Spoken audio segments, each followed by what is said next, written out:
Meanwhile, we've been saying it for years. Now there is hard scientific evidence that big tech is in fact harming our children. A 60 Minutes report this week highlighted research that shows children who use tablets, smartphones, and other screens for more than 7 hours a day, and that's a lot of kids, believe it or not, are developing different brain structures. Their brains are being damaged by this.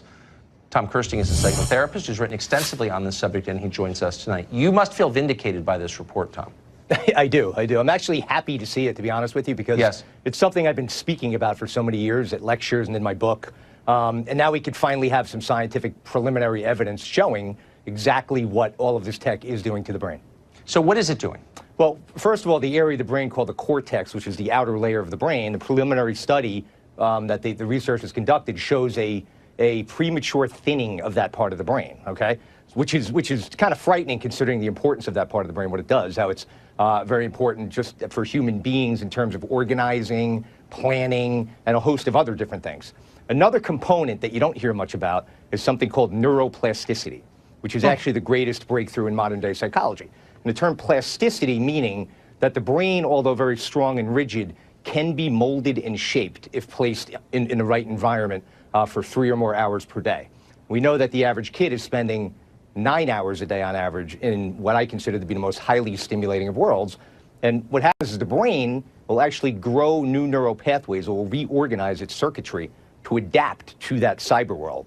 And the problem is, what I'm seeing clinically is an unadapting of young kids in the real world, having a very difficult time coping with just the trivial nuances of life. The anxiety disorders, the depressions, and so forth. Yeah, well, and it's all kinds of measurements are showing the horrifying results of it. How young exactly are kids getting addicted? Well, we're seeing right now that there's some research that came out recently that there's kids as young as 2 years old showing signs of depression. And right now the average age for first smartphone issuance is about age 10. And, you know, when I give lectures, every parent knows that this is bad, but it's sort of, you know, what you talk about it, you love the term groupthink.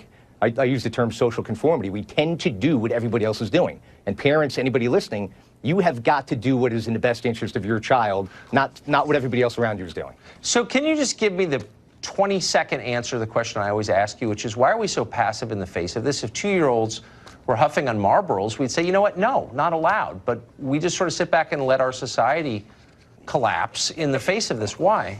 Well, the reason, in my opinion, the reason why is, and I always talk about common sense, all right? It's pretty clear if we go walk around and everybody's got their heads buried in a device all day long. You pull up to a traffic light and they can't even contain themselves for a minute without looking at their device.